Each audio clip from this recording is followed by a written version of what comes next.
दोस्तों आज की इस वीडियो में आप देखेंगे CRT टीवी में कौन कौन से वोल्टेज चेक करना ज़रूरी है और कितने वोल्टेज कहां पर मिलते हैं, इसको हम बारीकी से समझेंगे इस वीडियो में। तो दोस्तों ये है CRT टीवी का किट और इस पर हम वोल्टेज चेक करेंगे कहां पर कितने वोल्टेज मिलेंगे। तो ये है दोस्तों हमारे पास CRT टीवी किट के सेक्शंस के बारे में जान लेते हैं, कहां पे कौन से सेक्शन है। तो ये देखिए दोस्तों, ये है पावर सप्लाई का सेक्शन। ये इतना पावर सप्लाई का प्राइमरी सेक्शन है और ये साइड वाला सेकेंडरी साइड है और यहाँ पे जो प्रीसेट लगा हुआ है वो फीडबैक सर्किट है और ये इतना सेकेंडरी साइड का है पावर सप्लाई का। और ये है दोस्तों साउंड सेक्शन, ये इतना साउंड सेक्शन का सर्किट है। और ये है वर्टिकल सेक्शन का, ये वर्टिकल का IC लगा हुआ है। ये इतना सारा कंपोनेंट्स जो लगा हुआ है ये वर्टिकल सेक्शन के कंपोनेंट्स है, यहाँ पे जितने भी कैपेसिटर और रेजिस्टर्स लगे हैं। और ये है दोस्तों horizontal driver section, horizontal section में आता है ये ड्राइवर ट्रांसफार्मर। और ये है आउटपुट सेक्शन हॉरिजॉन्टल आउटपुट का। और ये है दोस्तों EST, ये सभी हॉरिजॉन्टल सेक्शन में आते हैं। ये इतना सा कंपोनेंट्स है और ये है दोस्तों ये सभी कंपोनेंट्स हॉरिजॉन्टल सेक्शन में आते हैं। यहीं से दोस्तों CRT बेस के लिए 180 वोल्ट की सप्लाई और हीटर की सप्लाई यहीं से जाता है। और ये है दोस्तों CRT बेस का सेक्शन, यहाँ से RGB रेड ग्रीन और ब्लू कैथोड के सिग्नल्स एम्पलीफाई होके पिक्चर ट्यूब को जाते हैं। और ये है दोस्तों इसका processor IC, system IC, main IC कह सकते हैं इसको। सबसे पहले दोस्तों हम यहाँ पर AC वोल्टेज चेक करेंगे, इसलिए हमने मल्टीमीटर को 600 वोल्ट AC की रेंज पे सिलेक्ट किया है। और जो प्रॉब है हमारे पास लाल और काले रंग के, दोनों को सीधे जहाँ पे AC का जो वायर आता है वहाँ पे लगा देना है। यहाँ पे हमें 220 या 200 वोल्ट मिलने चाहिए। यहाँ जितना भी सप्लाई आ रहा होगा दोस्तों यहाँ पे शो करेगा, यहाँ पे 230 240 के करीब वोल्टेज आ रहा है। तो ये है AC इनपुट का। यहाँ से दोस्तों लाइन फिल्टर लगा होता है और डायोड लगने के बाद ये DC वोल्टेज बनता है। और यहाँ पे हमें जो DC वोल्टेज चेक करना है दोस्तों, ये जो निशान दिख रहा है आपको फ्लोटिंग ग्राउंड का, इसके अंदर में वोल्टेज चेक करना है। तो हमें मल्टीमीटर का जो प्रॉब है काला वाला ग्राउंड का, वो फिल्टर कैपेसिटर के माइनस पॉइंट पे रखना है। और इस साइड सेकेंडरी साइड में जब वोल्टेज चेक करना है हमें, तो यहाँ पे ग्राउंड का वायर रखना है। तो इसके अंदर हमें दोस्तों चेक करना है। तो यहाँ पे हमें 316 वोल्ट मिल रहे हैं, यहाँ पे लगभग 300 वोल्ट आना चाहिए, 300 330 इतना वोल्टेज यहाँ पे मिलना चाहिए। यहाँ पे जितना AC वोल्ट आ रहा है उससे अधिक वोल्टेज आना चाहिए। और ये देखिए दोस्तों ये आ गया है SMPS ट्रांसफार्मर पर। इसके बाद यहाँ पे ट्रांजिस्टर लगा हुआ है। तो ये ट्रांजिस्टर पे दोस्तों हाई वोल्टेज बन रहा है फ्रीक्वेंसी के साथ। तो डिजिटल मीटर कई बार वोल्टेज शो नहीं करता है, तो यहाँ पे ट्रांजिस्टर पर 300 वोल्ट DC मिलना चाहिए।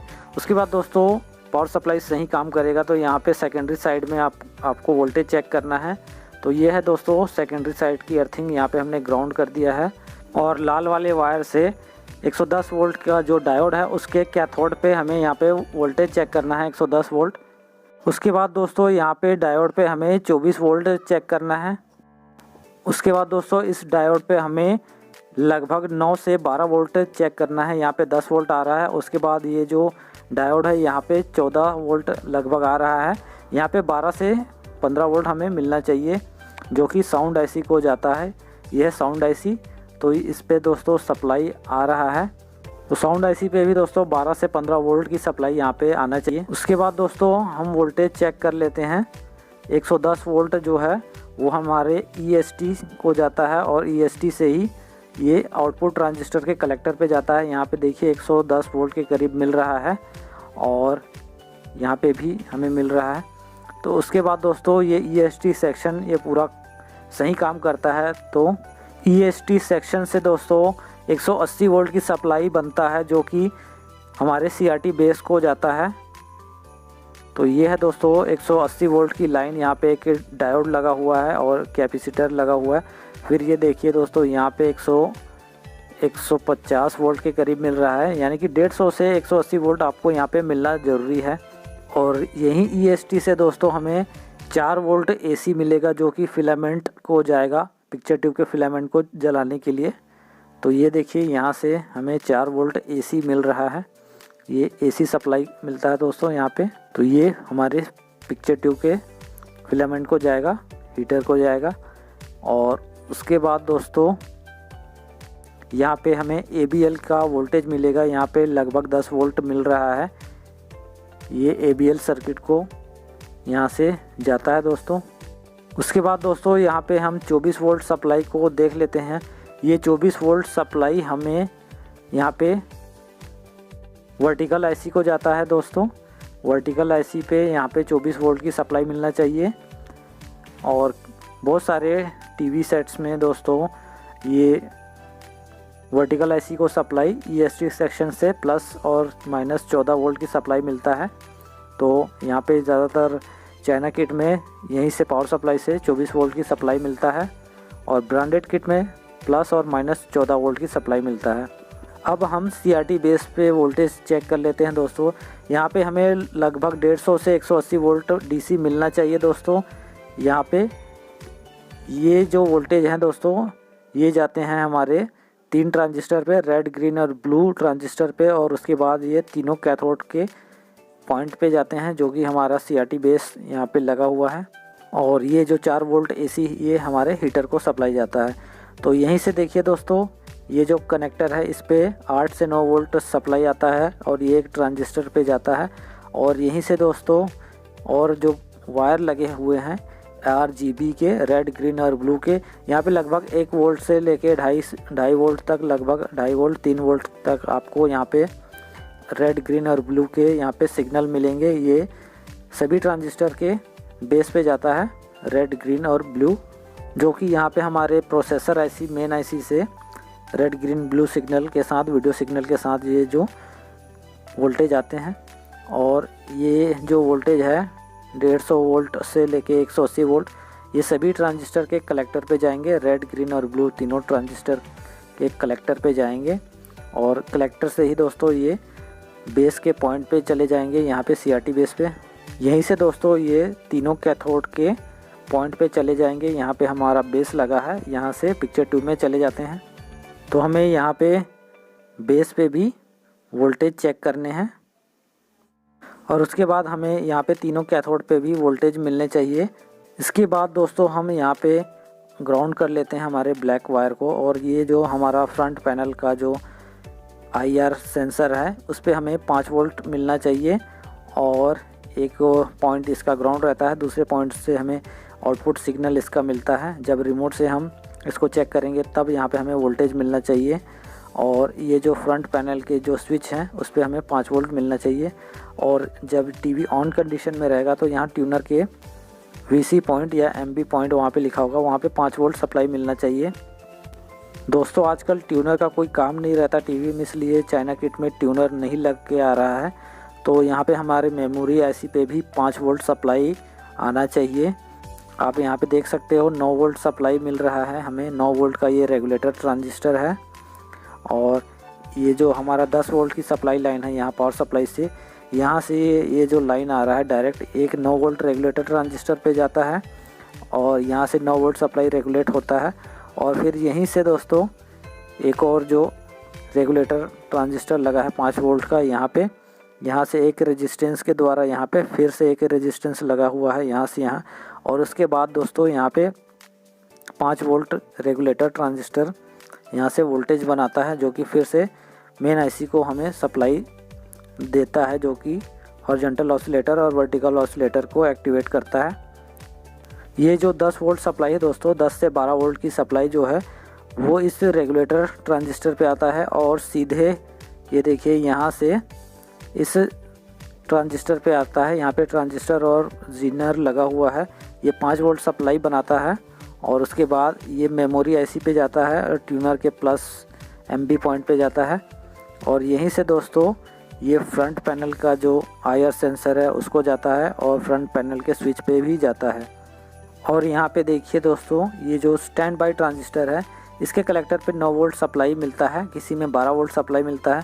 तो ये जो 9 वोल्ट है इस 9 वोल्ट रेगुलेटर ट्रांजिस्टर से यहाँ से आ रहा है। देखिए दोस्तों ये यहाँ से आके इसके कलेक्टर पे मिलता है 9 वोल्ट यहाँ पे देखिए। और इसके बेस पे 0 वोल्ट है। जब टीवी ऑन कंडीशन में रहेगा तो इसके बेस पे वोल्टेज 0 रहेंगे, तब टीवी हमारा ऑन होता है।